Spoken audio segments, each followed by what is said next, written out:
ভারতবর্ষ, ভারতবর্ষের মধ্যে আজকে রাজ্য এবং কোনগুলো জনসংখ্যা কম, কোথায় বেশি সেটা দেখা যাবে।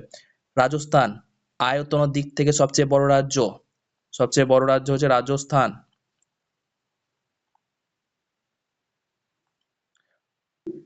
রাজস্থান হচ্ছে সবচেয়ে বড় রাজ্য, সবচেয়ে বড় রাজ্য।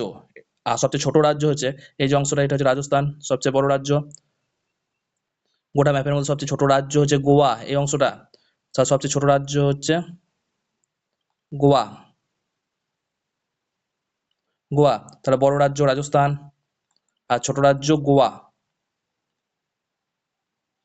এবার এটা হলো আয়তনের দিক থেকে। জনসংখ্যার দিক থেকে দেখতে গেলে সবচেয়ে বেশি জনসংখ্যা থাকে বা সবচেয়ে বেশি জনসংখ্যাযুক্ত রাজ্য হচ্ছে উত্তরপ্রদেশ।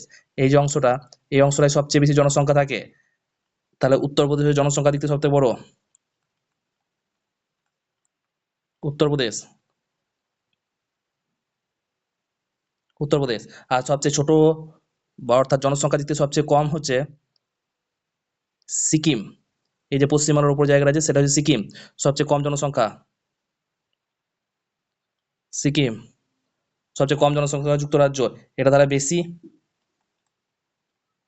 এটাই কম। এবার জনঘনত্ব অর্থাৎ জায়গা অনুসারে কম লোক বসবাস করে সেটা দেখবো। জায়গা অনুসারে সবচেয়ে বেশি লোক বসবাস করে পশ্চিমবঙ্গের পাশে থাকা এই বিহার।